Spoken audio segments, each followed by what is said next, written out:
My life as a researcher tends to be rather stressful, and there is a lot of pressure that I feel often to perform.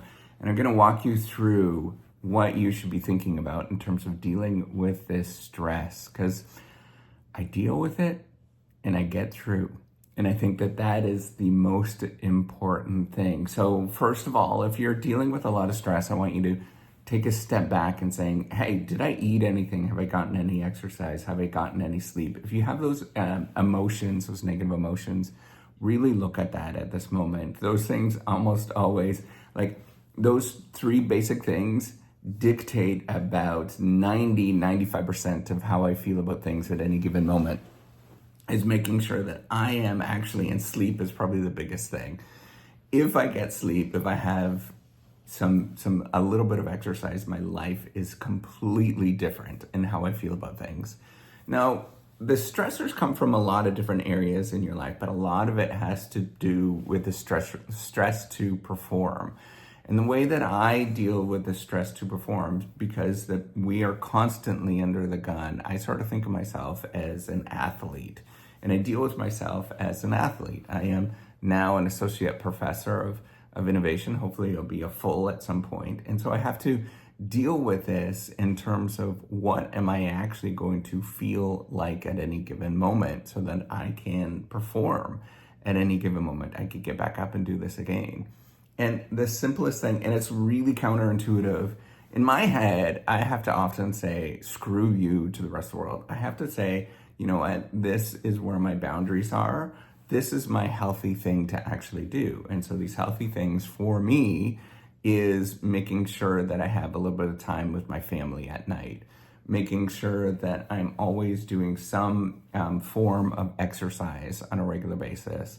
You know, these very basic things help me to get back up and get going. It is extraordinarily easy to let metrics and everything dictate my life. And metrics are, you know, are you performing where you actually should be performing? And so I realize, yeah, I am probably underperforming compared to other people that are quote unquote on the market. And that's where I have to say, screw you to the rest of the world and know that this is a healthy lifestyle. This is what it means to live something that is going to get me going and get back up again. There is an easy way to perform well in this career as a researcher, and that is to take away from your future self. That is to work harder, to put in longer hours, and that's going to rob you from your marriages, it's going to rob you from your family, that's going to rob you from a lot of different things, your life. In the future. And yes, you're going to perform that much better today, but that means that you are not going to perform at some point in the future. You can only do that so long. And so you have to put up these boundaries and say, I'm sorry, I can't do that. I need my time. And that even includes weekends, where I know lots of people will say, oh, you got to work on weekends and all of that nonsense. No, you don't have to work on weekends. You have to live a lifestyle. Occasionally, at some points, I might do that. A, if I'm bored, or B, if there's something that's coming up that's urgent, but that tends to be not nearly as much because I have a healthy life that is going on the weekends. Things that are good for me and good for society in general. That is not a good functioning human being if you're working all of the time. It is not healthy for anybody, and it's not healthy for society to do that. All of these things are really incredibly important, is to put up these boundaries of saying, you know what, I need to do this. This is important. Or if you have kids and you're a single parent, you need to say, you know what, my kids are important. I don't want them being in a strip club when they're older and, you know, hanging off of bars and things like that. I need to actually invest some time with them. I need to have dinner with them. I need to read a book with them. You know, these very simplistic things that we do as parents are vitally important to make sure that people are doing great in their life. There is a lot of moments that you're going to go through that you think you are stressed out, and you just simply have to walk a step forward every day, walking a step forward. Now, there's another trick that I like to do, and I love to look at old photos.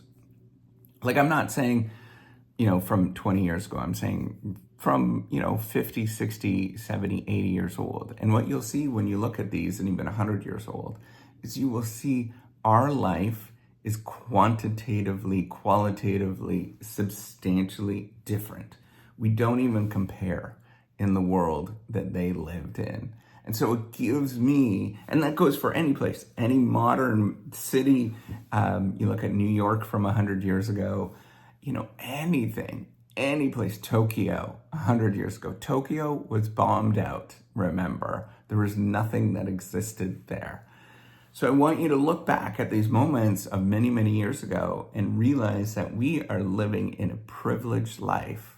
Now, you might be having some circumstances right now, right? So you might be living in a life where you have problems with your family at home.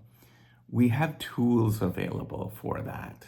Now, they're not perfect, they're not great, but we do have tools available that you can go talk to somebody. And I encourage you to go talk to somebody, and they're going to tell you the same thing. Screw your work, invest some time in building a good, solid foundation so that you can come back and you can live a healthy life. They're going to tell you all of these basic things. That's all they're going to do. They're going to get you to see that this stuff is vitally important for longevity. It's super important for you so that you can get back up and love yourself when you're doing that. A lot of times when there's things going on at home, this is my self-diagnosis. I'm not a psychologist, but what you need to realize is that a lot of it, when there's things going on at home, you're getting triggered, or somebody is getting triggered at home because there's some sort of imbalance that's going on in your life and in their life.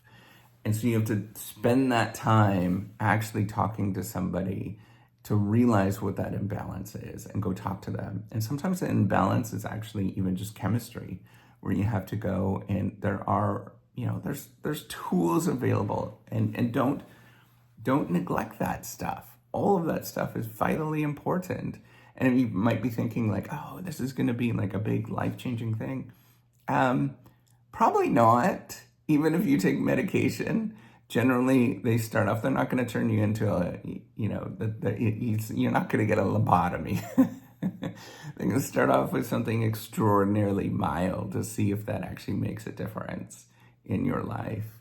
And I want you to think about all of these things as a set of tools that we have access to today to live a healthier life, and a life that is more fulfilled than we had 100 years ago, right? I talk a lot on these videos that, I had undiagnosed ADHD for an extraordinarily long time. Now, I know what it is. I know that there's tools available if I really need it in terms of medications, but I am learning to deal with this without it. So, and that means I actually need to spend some time getting exercise, making sure I'm eating, like basic functional things anyways. So what I'm getting at is that if you're feeling stress at any moment as a researcher, really take it. So there's a lot of normlessness in the career. Nobody's ever going to tell you, right? They're not going to sit you down and say, listen, you need to do this. You need to take it up on yourself. If you're watching this because you're stressed out at this moment, you're probably a little too late. And you probably need to invest in yourself. And I'm serious, invest in yourself as if you're a multi-million-dollar asset, right? If you were in a factory and there was a multi-million, somebody said, oh, this is a $10 million machine that's sitting here, you would maintain that damn machine. Why aren't you maintaining your own damn machine, right? Like, sit down and think about this and think about how you're going to maintain it so that you can have a longer life that's fulfilled, that you're going to help out other people, that you feel good, and everybody's excited to get up every day. That's it. I realize there's a lot of stress in the career, but you got to learn to say screw you to the rest of the world. what I'm doing is important, is make sure that I am maintaining my machine, myself, so that I can keep going forward.